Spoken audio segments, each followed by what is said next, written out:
I'm Julia Chatterley, anchor for CNN International, and many of you, of course, will know the CEO and exec chair, of course, of Dentsu Aegis Networks. Tim, fantastic to have the opportunity to chat to you.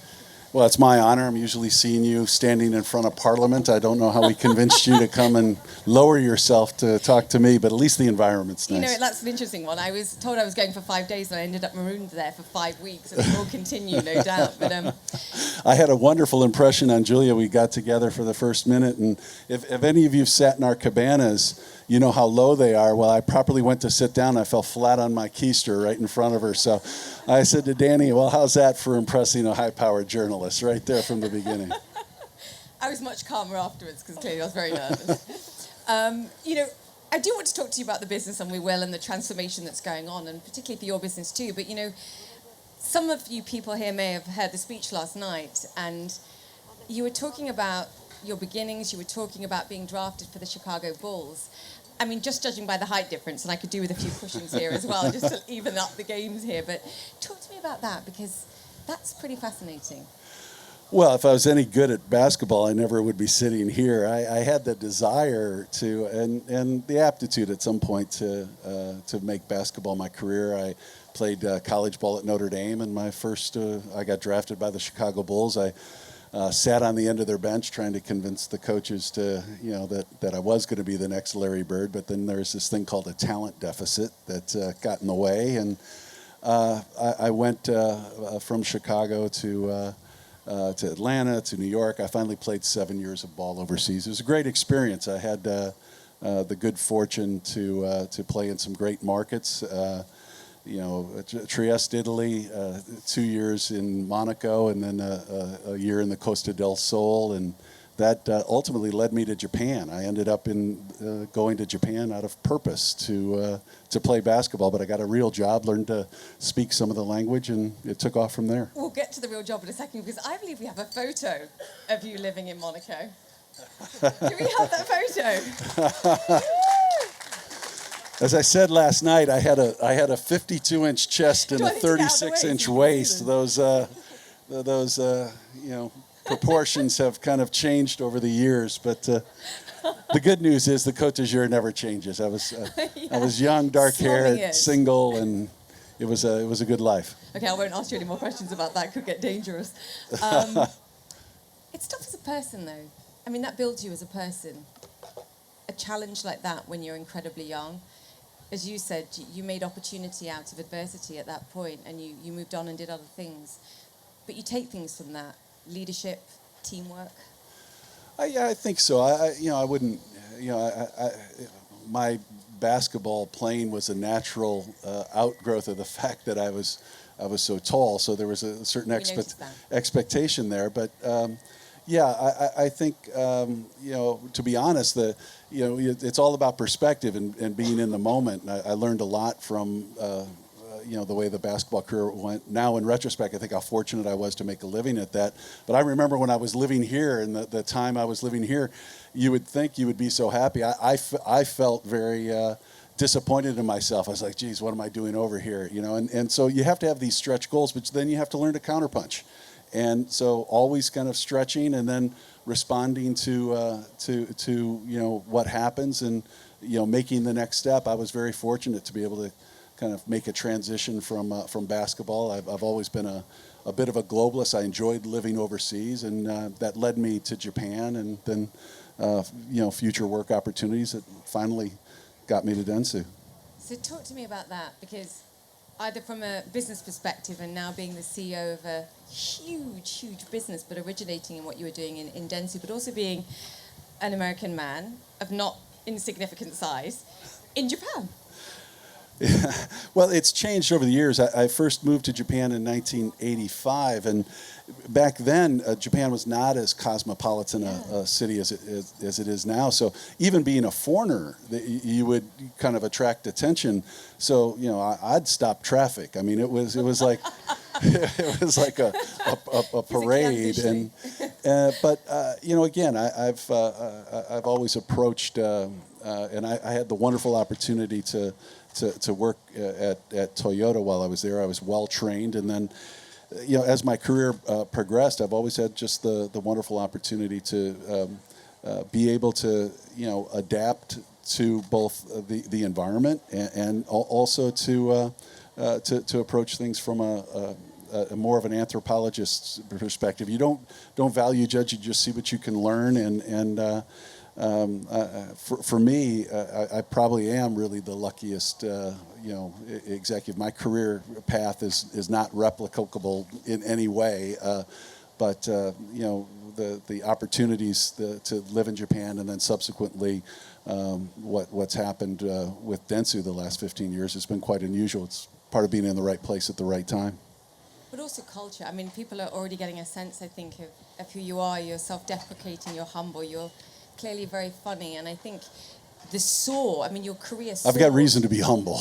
Well, but I think it's important for blending of cultures, which we see now with the business. It's an East means West, and we talk about bringing the best of the West and the best of the East to the business, but the combination of cultures, of making that work ultimately within the business for employees, but also for clients too. Yeah, I think, at Dentsu, for so many years, we're a 117-year-old company, and it's clearly, no organization in our industry has had the presence or the power, the capability in their home market that Dentsu has had. And the Japanese culture has always played a very strong role in it. But I think as you evolve over time, and even as we built the global business, we've been very sensitive to cultures. I think cultures and cultural diversity is extremely important. I think agencies themselves have living, breathing cultures that you have to nurture and you have to take care of. I think the focus I found, whether it's living overseas, working in international business, or working in our industry, is getting to a common set of values. And when you find people that share a common set of values, where there's the fundamental goodwill and an alignment of what you want to do, the actual diversity in culture becomes a real advantage in execution. But what sticks you together and what binds an organization is the values that you share. I mean, you've been on one heck of an acquisition hunt over the last 4 years, 100 plus businesses. Are you still looking? And talk to me about what you've created as a result, what you see as the vision now of the company. Well, yes, we've been built by acquisition, but and the global business has, but it was all strategically driven.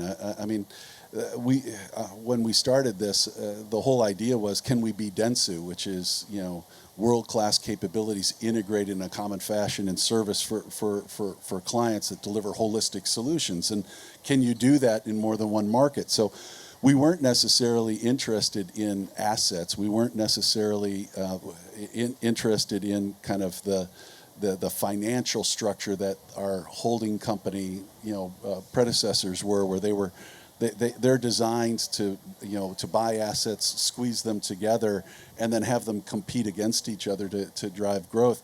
We were trying to build a complementary network and filling in capabilities based on a strategy where we could deliver in the biggest markets in the world, in the markets where clients need and want to operate, where we could deliver world-class solutions, and that everyone can compete and win alone in their own geography or in their own space. But when called upon and when the opportunity exists, that we collaborate together better.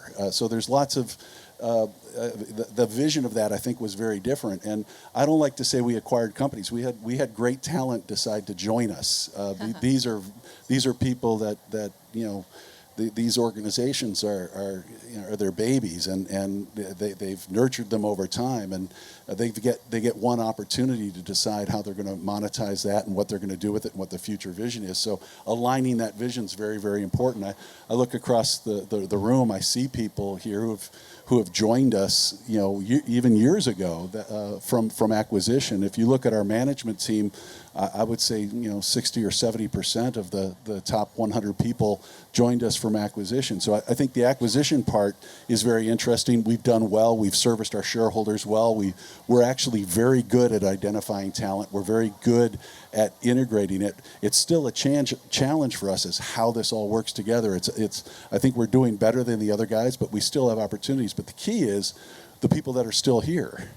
That's the important part of this, is that far after the transaction's over, they're still here. So I've always used the analogy that, M&A's, kind of like a, like putting on a wedding. Any fool can get themselves, a nice wedding party, but it's having the marriage that matters, and I think we've done that very effectively. So what we've seen in the industry, and you've touched on it, is a huge shift to digitization. A lot of questions being asked of agencies, the agency model, ultimately, what relationship you have with clients going forward. Clients even saying, look, we're not sure, we have a trust situation. Do we bring it in-house and do it ourselves? 4 years ago, you could have asked a question of the business of, were you ready for that? Were you behind? How do you view that versus where you are today? Well, I think, look, clients' expectations are driven by consumer expectations, and right. Consumers are becoming much more empowered. The digital transformation has created unforeseen issues, but the shift of power has gone from the brands and from what they want to say to consumers to the consumers and what they want from brands, and that dynamic, the power is on the consumer side, and that's impacted everything that we do. I think we were early adopters we were fortunate in a lot of ways. We built ourselves a little bit later. I think everything that was considered Dentsu's weakness 15 years ago when I joined the company, we only had 3% of our revenues overseas. We weren't really strong in other markets. Everything at that time was, is it too late? I think it proved out to be a strength because we were able to build what we built. First of all, knowing the importance of digital, and then secondly, recognizing the end result of digital was going to be, having data and analytics at your base. Now, those issues, those capabilities, the power of the algorithm, what it's decided to do, we're at a stage now of trying to decide as a society and what consumers want is the right to privacy and the right to value. So it's gone from a communications, mission to how do you create value? How do you create experience? And are we ahead? Are we behind? I don't know. I like our strategy. I think our performance has continued to validate our strategy. In some ways, particularly I think we were early adopters in recognizing and having a high propensity of digital in our business. And then we were very early and very fortunate to attract capability like Merkle and what they bring to the table. So okay. I think we're ahead, but I'm born paranoid and nervous. So. Sounds like a good CEO. 2/3 now, though, the revenue driven by digital in some way. And as you said, Merkle, the use of data, surveying, understanding that what you're giving to the consumer now in terms of creative is backed by data. Essential. Talk to me, because I think this is a distinguishing factor for you. Well, backed by data, yes, but it's about insight. And we've always had, as a group, our great, creative capability, our ability to deliver, ideas to clients. We've always been an idea-led organization, but what the data capability and really the step from that, the analytics and the insights allow you to do is really to be data informed, and then the new technology platforms allow us to enable tremendous flexibility and a tremendous reach into where we can connect with consumers on the journey in the right context in the right place. But it's still an idea-led business. It's still a creativity-led business. So it's still creativity, but it's now enabled by technology and really, informed by insights that the data can bring us. I feel like the conversation all the time at the moment is data privacy, how sensitive we are now to our own data. I mean, you have 6 children. Yes, I do. Can you just compare your sense of privacy and social media use to theirs? Like, yeah, how do you feel about data?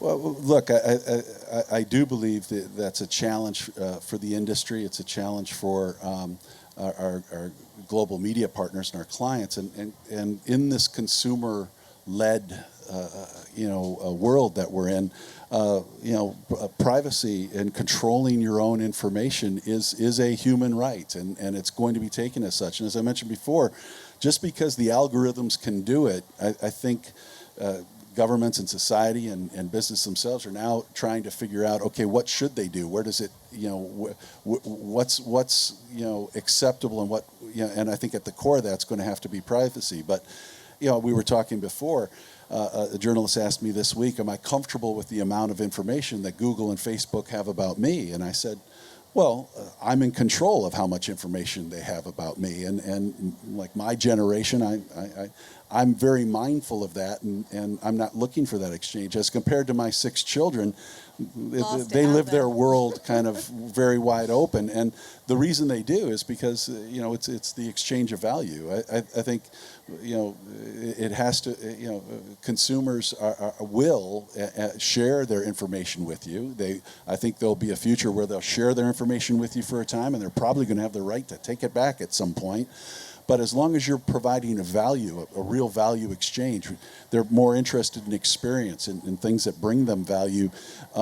That's where they will appreciate the sharing of the information. But it all starts with a base of opt-in, and then recognizing what can we provide to them that is value, whether it's experiential or otherwise, that enhances their life, just doesn't create more noise, because if it's just more noise, they're going to tune you out. It's interesting, on my show every week we talk about the big tech companies, whether it's we see government stepping into control in some way to have greater insight, but I look at the numbers here, and for the big players like Facebook, we may have privacy fears, but we don't see users deleting their profiles. They delete the app, or they go to Instagram, not seeming realizing that actually they're both owned by Facebook. So to your point about utility, it's an exchange. We're willing to give our data if we get a utility back. And for me, for all the question marks that we have right now of these big guys, advertisers continue to spend huge amounts as a proportion of advertising spending with them,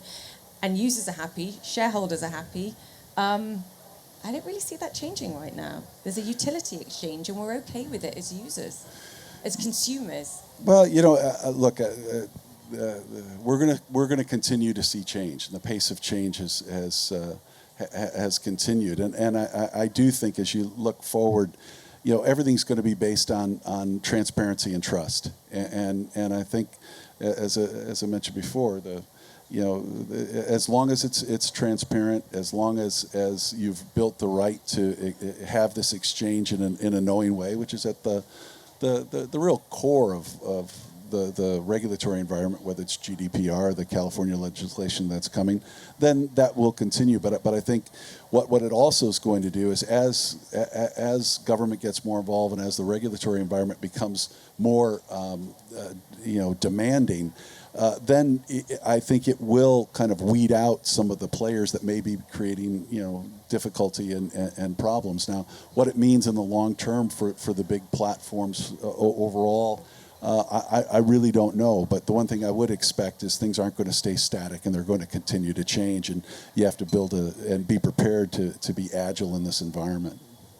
When you're talking about the digitalization and how much media spend goes on different platforms, how do you see that evolving too, when you say you're going to make the consumer the central tenant of everything that you're building here, serving the client but making sure that the customer, the user ultimately gets what they want, is engaged in the best possible way?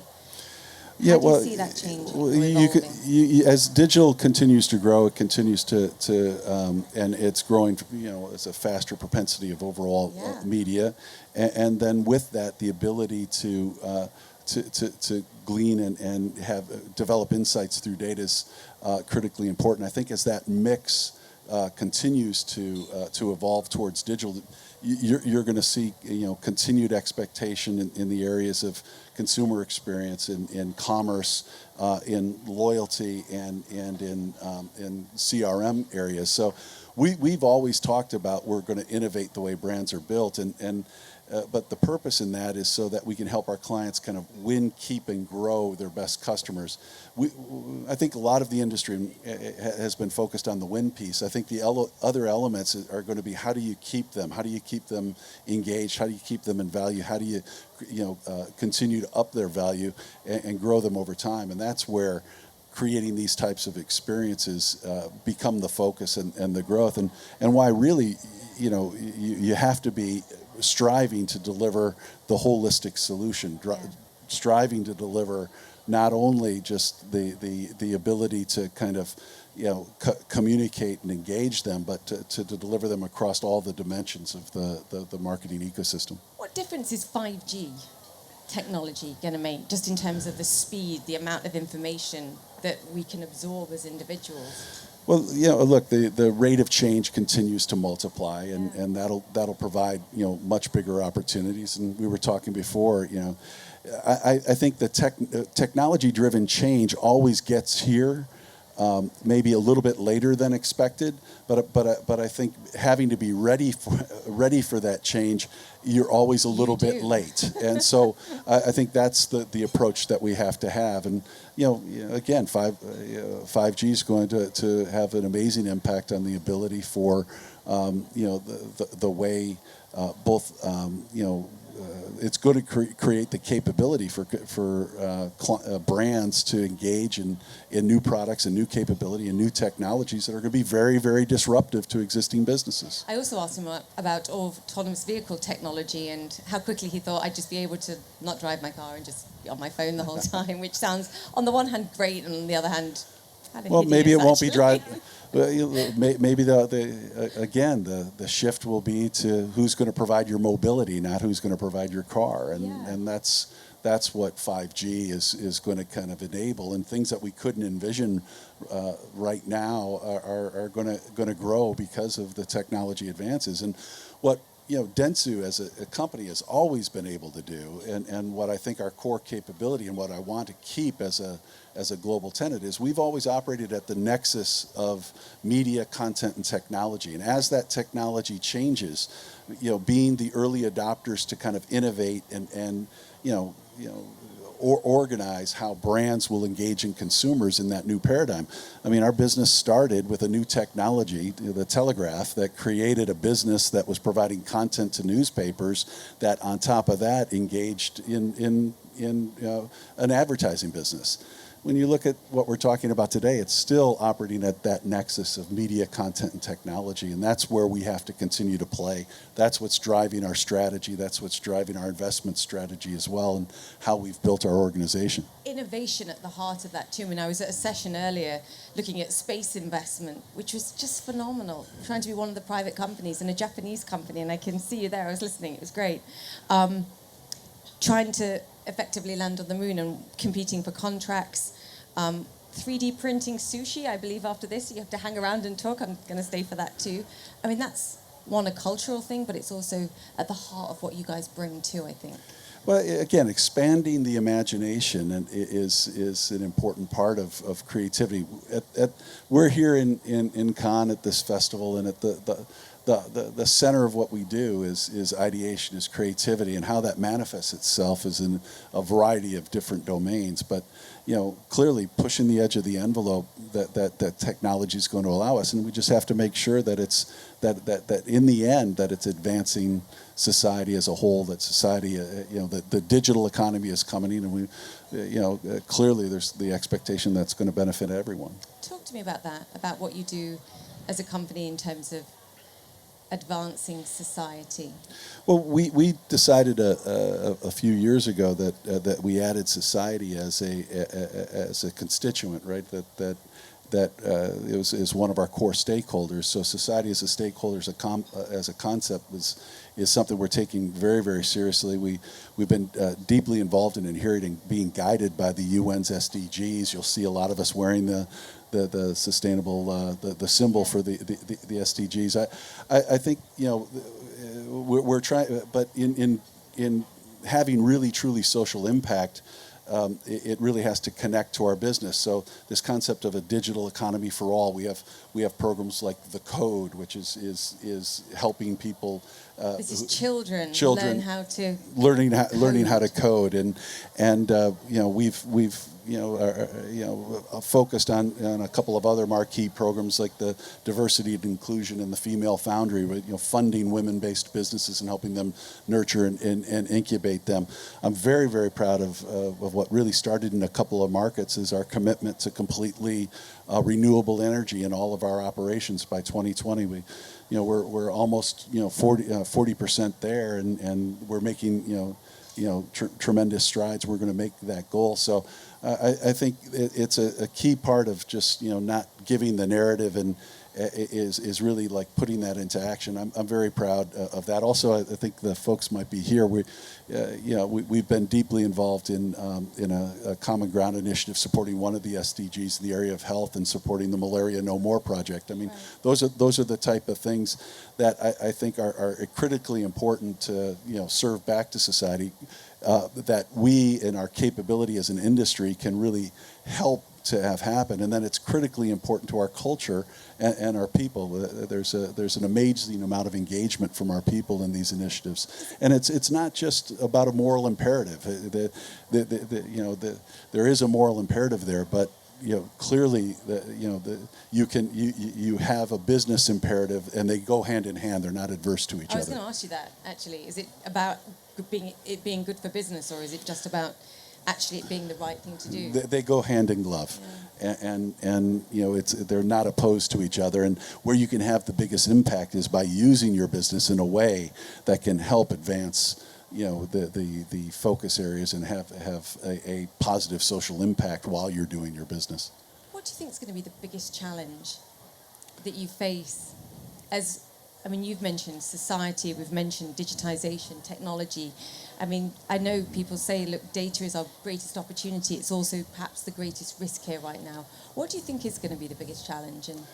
I think as a blanket statement, I would just say the pace of change. I think the pace of change is going to continue to faster. It becomes the new normal, and I think the disruption that is occurring, just you have to get ahead of that and use that as a wave,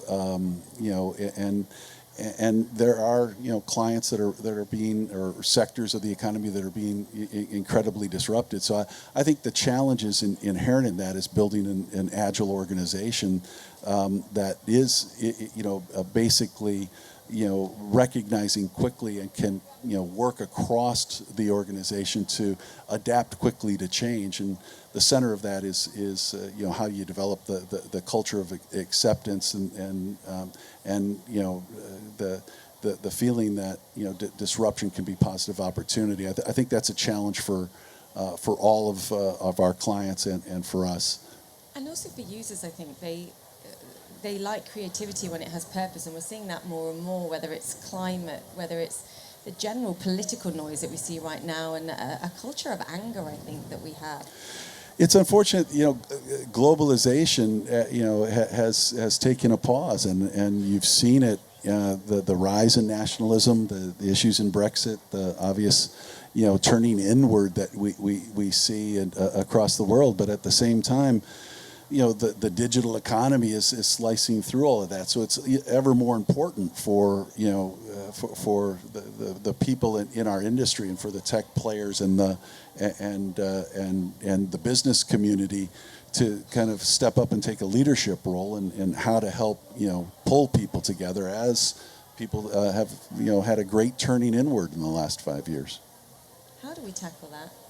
On an individual basis, but at a business level? Because I do feel like a lot of the conversations I've been having here is actually we can't wait for politicians to take action or to step up. Actually, businesses have the resources, the firepower, and the ability as being a group of people to effort change. I think again, this first of all, I believe that short-termism is the enemy of this. That having the ability to take a long-term view is important, and taking the long-term view and really to focus on what's going to be enduring versus what's short-term. I mean, that's at the heart of a lot of these things. Is, are you managing for the quarter, or are you managing for the mid and long term? And I've always felt fortunate in our organization that we've struck the balance of that pretty well. There's always short-term pressure, but we tend to try to keep our eyes on the horizon. So you're a visionary. I work with. I'm an enabler of a lot of visionary people, and in the sports analogy, I'm in the front office. The players are on the court. They're on the pitch.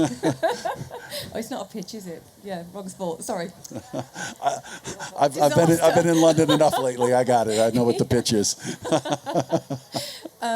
Okay, I'm going to open it up for questions, and if you don't have any or you don't have many, I'll come back to it. But I think that was a kind of perfect opportunity. Thank you for answering my questions. I have a few more, actually. I've remembered the things I want to ask, but we'll come back to it. Does anyone have a question that you want to ask Tim? Hi. I'd love to hear more on the visionary of 5G, where you really see that impacting the world over the next 5 to 10 years from mobility. Let me do it. Ask your question again, that's nice. Sorry. I'd love to hear more on 5G, where you see that impacting the world over the next 5 to 10 years in terms of mobility and just overall consumer experience on a day-to-day. Yeah, well, again, the fourth industrial revolution is well on its way with the Internet of Things. That's going to largely be enabled, by 5G. So, I think that also accentuates the importance of data, whether our things are going to be able to react for us, and whether our refrigerator is going to be able to organize our shopping list, and it's going to then tell my driverless vehicle to go to the store to pick it up, or whether an Amazon drone's going to deliver it in real time. I mean, you can envision all of this happening.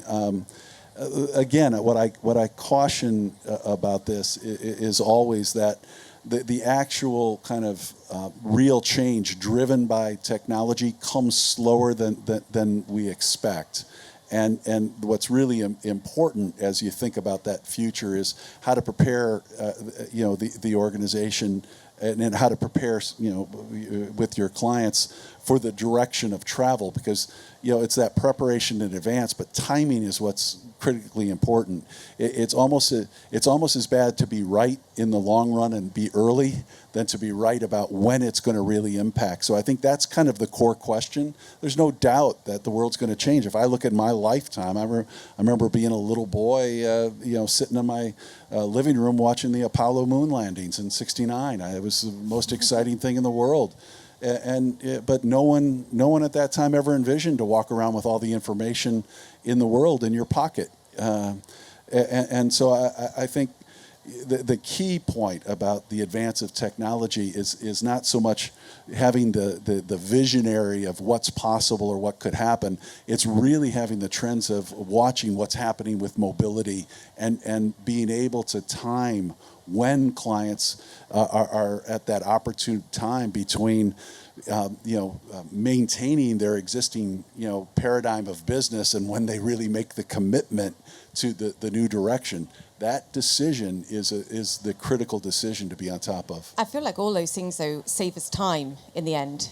And we'll probably end up spending that time looking at our mobiles, doing whatever we want to do. And that's a huge opportunity for your business. Well, again, that's, when I'm not a big futurist. I don't walk around and, but I listen to a lot. I get the good fortune to go to Davos. Most recently, I was at Satya Nadella's CEO conference with everybody there, and I get to listen to a lot of smart people, and I think that is where we have to have the optimism about the future. Is that we are heading towards a world where there will be more disposable time created in our lives. Now the core question is, what are we going to do with that time? But that's an exciting part of the future. And what you see is that it's certainly not going to be sitting there absorbing someone else's messages. What society and what consumers are going to want are more experiences. It's going to be an experience-led engagement in the future. I just realised I'm looking out at the blue sea there and going, yes, that would be lovely. Any other questions? And thank you for that, by the way. Great.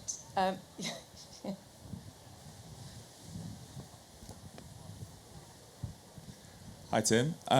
You spoke at the start of the session about your sort of route into the industry and how it's perhaps a little unusual compared to maybe some of your peers. Compared to anybody. Compared to anybody. We're live streaming this. We get a lot of questions on the feed about sort of the route into the business for people today. What would be your advice to someone perhaps out of college or even earlier looking to get into our industry? Well, first of all, what I notice around the world is the variation of interest in our industry. If I go down to Brazil, I walk in with people like Mario there to a restaurant, the place stops like a Hollywood star moved in. Everyone wants to be in the advertising industry. It's a wonderful thing. Whereas, the proverbial, story in the United States is, I'll go into advertising if I can't sell my screenplay or if I can't get a job at Goldman Sachs. It's the fallback. So I think our industry is a tremendous industry. I think our industry is kind of moving up market. The future is bright. And I do defend the agency model as a model, but I think where it's heading in its relationship and how digital transformation and marketing transformation is the core of business transformation, it's a great opportunity for all of us. Now, what I say to the people that we bring in our organization, is, and that's the advice that really kind of drove my career, is how to be what I call horizontally directed, and it is being experience-led. It's just say yes.